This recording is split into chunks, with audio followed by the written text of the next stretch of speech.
تفسیر القرآن آج کا سبق سورۃ الانعام آیت نمبر 145 اور 146۔ اعوذ باللہ من الشیطان الرجیم،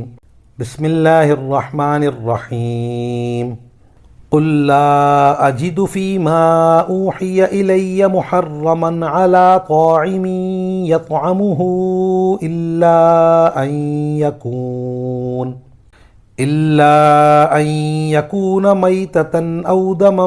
مسفوحا أو لحم خنزير فإنه رجس أو فسقا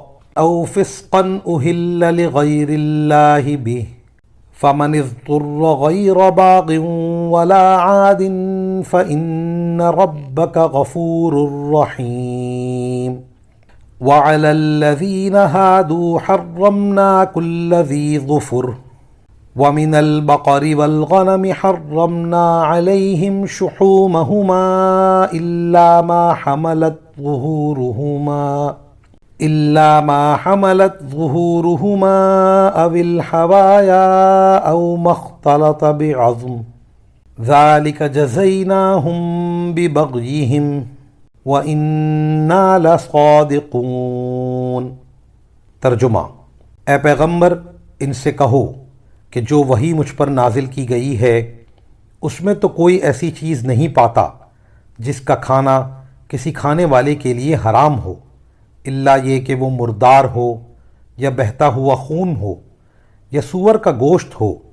کیونکہ وہ ناپاک ہے، یا جو ایسا گناہ کا جانور ہو جس پر اللہ کے سوا کسی اور کا نام پکارا گیا ہو۔ ہاں، جو شخص ان چیزوں میں سے کسی کے کھانے پر انتہائی مجبور ہو جائے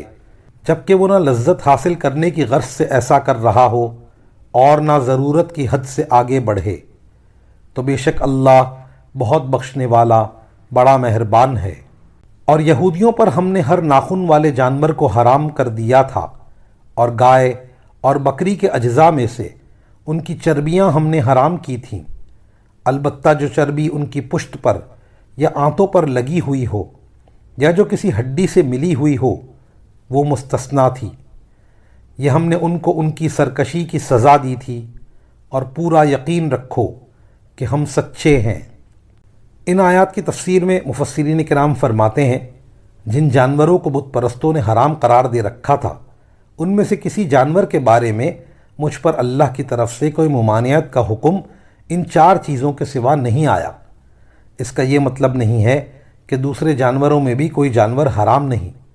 چنانچہ حضرت صلی اللہ علیہ وسلم نے ہر قسم کے درندوں وغیرہ کے حرام ہونے کی وضاحت فرما دی ہے۔ مزید فرمایا کہ اگر آدمی بھوک سے بیتاب ہو اور کھانے کے لیے کوئی حلال چیز میسر نہ ہو تو جان بچانے کے لیے ان حرام چیزوں میں سے کسی چیز کا کھانا بقدر ضرورت جائز ہوتا ہے۔ ان چیزوں کی حرمت کا یہ حکم پیچھے سورہ بقرہ کی آیت نمبر 173 اور سورہ مائدہ کی آیت نمبر 3 میں بھی گزرا، اور آگے سورہ نحل کی آیت نمبر 115 میں بھی آئے گا۔ وآخر دعوانا ان الحمد للہ رب العالمین۔